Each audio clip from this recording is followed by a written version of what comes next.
would table both A and B under old business until we're able to get a reasonable answer on this. Yeah, I was actually going to recommend that we not do anything on conditional use permit today until we get an answer on this. Oh, no. I think this is a really, I mean, for me, when I read that, it was a 180-degree change in worldview from what I thought was correct. And, you know, I wanted to make sure we had this discussion so that everybody understood what the thoughts I had. And I think it's important that I get back to her tomorrow to go over what Rob had mentioned. Especially under the pretense of what we're discussing, not just for ourselves, but for future residents and making sure that the rights of the residents are protected. We should definitely do so. Yeah. It's all to come. You know, things always happen. And So I think the timing is such that if we, I mean, hopefully Laura will just say, oh, it's in your zoning? Okay, well, that's different, right? And that's fine. and But hopefully but if that's not the case, yeah.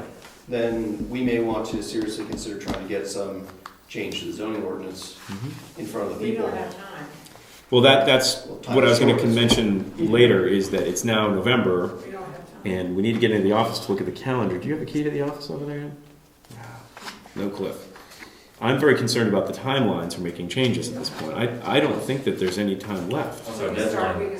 There is time, Yes, there is, but but can I make a suggestion? Please. That the chairman, after discussing with the town attorney, or the board's attorney, I should say, that we, strongly consider a special meeting if that seems appropriate in order to get the ball, if it. on the fourth Tuesday, or even sooner.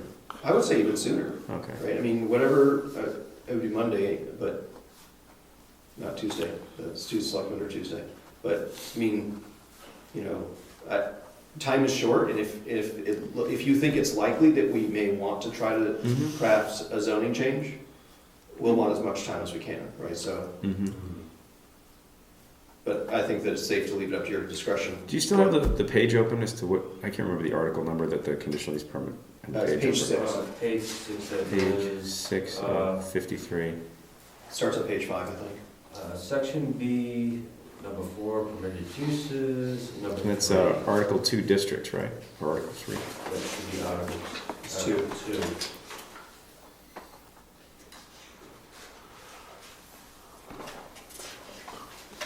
Okay. Yeah, Article 2. So yeah, I will email her ASAP tomorrow.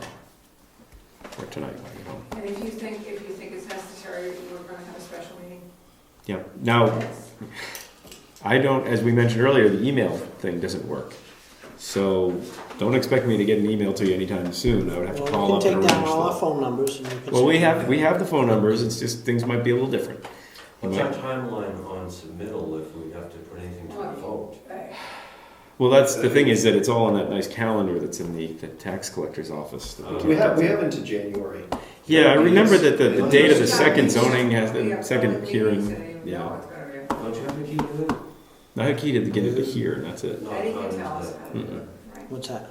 How to do this zoning ordinance change in 2 weeks. Oh, sure. So are we therefore authorized to pick the law? No. No, we don't need a timeline. We know it's short, it's It's rough. short. We Oh, yes. know, I mean, the deadline for petition warrant articles is usually like It's the, January, isn't it? no, it's like the first or second week First of one to December. go is the petition You know one. what? It's like usually around December 10th-ish, depending on Right. Yeah, where it falls we in the have, calendar. I'm suspecting we have into the latter part of January, Yes. very, very first of February. Yeah. We should think For our about- second meeting or our second hearing or first hearing First, I think. For the notice of the second hearing. is somewhere in February. So we should be thinking Okay. about very shortly Well, yes. having a special meeting on this specific issue. Oh, only If it's only necessary. only if it's Yeah, I was Only gonna if say, it's let's necessary. not put the cart before the horse. That's Just right. I mean, contact there the could be a attorney and see simple what she answer has to to this. say. Yeah. It could be a very simple answer to That this. would be Something like nice. that. Yes, it would be nice if there was. Notification issues also. Yes. Cooney? Can I remind the board again that we have the deliberative body to think about, and that's the voters. And I have watched over the years, many of this change in the zoning ordinance come about at the last minute and being bullied through or pushed through, And it doesn't give all the voters time to really think about what the hell's going on. And it's just like us, so it's, in my mind, if it's not absolutely necessary, we'll slow down the process and do it through the year, next year. But if it's absolutely, I mean, if we have no zoning ordinance because this is illegal, then we have to do something right now. That's a viable alternative. Yeah, It's basically we just remind concerning everybody that- one property too. Well, Yeah. currently there's two owners we have to worry about. Two people own, there's two owners Two of, owners. There's a butters. Oh, no, he He got a lot line owns, he adjustment. owns He owns land in rec the zone. rec Yeah, zone, absolutely. so. So our, Can I have an application, please? Denied. I mean, our window of risk, even if we went through next year, like Booney's suggesting, is relatively small. I think Right. so, yeah. The owners of property there in that zone are not moving fast and furious. To do anything different. They're, No. I mean, worst case, there's gonna, Moose Mountain's gonna decide to do one more thing next year, and even if we had to live with it forever, we would suck it up, right? So, it'd probably be a good thing anyway, he's a reasonable guy. Well, Yeah, yeah, we are dealing I'm with not reasonable thinking people, of it. that's the thing, but future generations is something that we've got to really take into consideration. Right, and- We're into that already, we don't need to run. what I'm most again. concerned about in a very I don't selfish think way that's between zoning now also. and March is this zoning defective? And Yeah. that's the I answer. don't think the whole zoning's gonna be defective. No, I mean that section, and I'm pretty sure we have a severability clause in there that if any subsection is defective, it's just tossed out, but it would be awful if it was, because you guys work so darn hard on it. Ah, Well, the zoning gives us control of what applies to this, and let's email not get all obviously upset said until we no. talk to Laura. Come on now, it's the American way to get your blood boiling before you get to the point. We can run around like our hair's on fire, it's actually fairly entertaining. I already did it, it's gone. I'm not gonna say a word about it. Have some of this. All right, It's already got it on his chest. huh? so, Never seen that before. moving right along, since we've beaten this dead horse pretty well. Yeah, we did that tonight a lot. Item We're good at that. 6B, vote on proposed changes to rules of procedure. I put that on there fully knowing that we weren't going to get to it. But I'm going to leave it on there because December will be the 1-year anniversary since we submitted our report. So maybe we'll get something in that time. So maybe. But we do have more important things to do in the new business section. So we're going to skip rules of procedure voting because it's less important at this point. Do we need a motion to skip, or? No. I just skipped it. Okay, number 7, new business, annual inspection of gravel pits per earth excavation regulations. Earlier this year, we talked about assigning that. I believe Gary said he would do it, but Gary has not gotten to it, so it needs to get done, and I don't want to ask anybody else to deal with it, so I'll deal with it. But I have to read the excavation regulations to make sure I'm doing the right thing. Did you try telling Gary that we need it done by a given time frame? Yeah, that was September. Okay. So, I remember doing that Let's years see. ago, going on a tour of the gravel pits. Yeah. As a board. as a whole board. Well, those of us who wanted to go Okay. went. All of them, or didn't we do just Tuhalski's? We went to the one over here in Wakefield, and we went out the one up on Governor's Road. That's it. Mhm. I don't think we did yours, we didn't go to Nope, yours. didn't do mine. Okay. Oh, wow. Wouldn't allow it. On Murray's. Wouldn't build. So what I was just essentially putting that on there for was to say that I'm going to switch that. It's coming away from Gary. I'm going to do it because we just got to get it done. And that's no Yep. offense to Gary. I mean, he's got other issues going on. So, okay. So is your plan to have that for next meeting? We have to have it done by December 31st. So is your plan to have that done by next meeting? I'm not going to commit to that, sir, because I don't know if I'm going to have it done by the next meeting.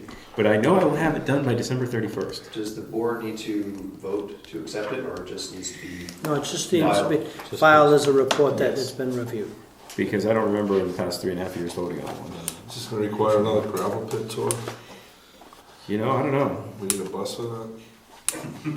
We'll call C&J, see if we can hook us up.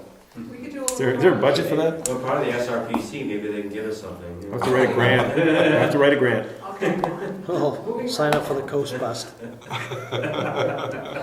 Yeah. Okay. So, moving right along, 7B. Rob Collins, Citizens Proposal Home Occupations. After last meeting, Rob asked me to put him on the agenda, and I said, sure thing. So here he is. You got the floor, Rob. Can I make a suggestion? Yes, sir. Can we hold him off one more item? So that we could, I'm suspecting, number C is gonna go rather quickly, and number C. Letter C. Letter C is gonna go rather quickly, and letter B will be time consuming. Okay. Well, Rob, If that's would you okay mind with if I I... have no objection Okay. to that at all. Okay, so... Oh, my legs asleep. Excuse me. All right. This afternoon, I found this. 10 a.m. this morning it was sent to me. Sorry. Tom, please see the attached letter outlining our review of the Brookfield zone. I'm sorry, this is from Chris Northrup, who works for Office of Energy and Planning. Please see the attached letter outlining a review of the Brookfield zoning ordinance for compliance with the National Flood Insurance Program regulations. I have also included as an amended version of your zoning ordinance with attachment 3, which outlines language that needs to be included in the subdivision and site plan regulations. If you have any questions, let me know. Thanks, Chris. Wait a minute. So that's the cover letter. Now What's get up with the- the right zoning for us? Hold on. This just popped in my inbox today. So what a day. So here's the official letter. That was just the courtesy email. Here's the official You have to letter. read the whole thing. Yeah, because this is something I never figured was going to come in our inbox. To me. As you may recall, the Federal Emergency Management Agency sent your community a letter dated April 29, 2011, regarding the preliminary flood insurance study and accompanying flood insurance rate maps for Carroll County. I'm sure you all remember we looked at those a few meetings back. FEMA also met with interested parties in your county on June 16, 2011 to review these maps and the FIS study. Whenever new maps are produced by FEMA, the agency requires that communities who are members of the National Flood Insurance Program have ordinances that are fully compliant with the National Flood Insurance Program. As the lead agency for the National Flood Insurance Program, FEMA has requested that the Office of Energy and Planning conduct a compliance review of your current floodplain management ordinance. We've completed a review of Article 9, Floodplain Development and Management Ordinance, and identified changes needed for compliance with the National Flood Insurance Program regulations. We ask that you consider these changes and include them in your zoning ordinance amendment process for the 2012 town meeting. If you have any questions about these changes or about the zoning ordinance amendment process in general, please let me know. In addition, the National Flood Insurance Program requires specific language in subdivision and site plan review regulations, which are contained in Attachment 3. We ask that you review your regulations and include this required language in your planning board's earliest convenience. Lastly, the town will need to adopt the new Carroll County flood insurance rate map and flood insurance study, but that will take place at a later date when the maps and study have been completed. We'll be back in touch once that process has started. For now, the most important action is to begin the zoning ordinance amendment process for the required changes. By adopting these amendments at the 2012 town meeting, your community will remain eligible to participate in the National Flood Insurance Program. Our goal is to keep you enrolled in the program and not risk suspension, so we will do all that we can to assist you in the process. If you have any other questions about the required changes or amendment process for zoning ordinance or subdivision or site plan regulations, please let me know. Sincerely, Christopher Northrup, AICP Principal Planner. Okay, we get his point. So, here's attachment 3, which was mentioned twice. Single page. This has to do with the regulations, things that we can change as a group here easily. Not easily, but we don't have to go to a town meeting for this. It has to do with site plan and subdivision regulations. These are specific items that need to be included. I have not checked this against ours, so I don't know. And he has not either. And I'll just read you a reference here. The language below must be included in the subdivision regulations and site plan review regulations of communities that participate in the National Flood Insurance Program. So, just as an example, for subdivisions and site plans that involve land designated as special flood hazard areas by the National Flood Insurance Program. And that would essentially be down, what's that development? 4 houses on Cedar Park. Thank you very much. That's it. And I don't think it's 4. Yeah. I think it's only Probably 2. 3. 3. So here's a sample piece of language as I Probably mentioned. took the Ginleys off. The planning board shall review the proposed development to assure that all necessary permits have been received from those governmental agencies from which approval is required for the federal or state law, including Section 404 on the Federal Water Pollution Control Act, so on and so forth. I honestly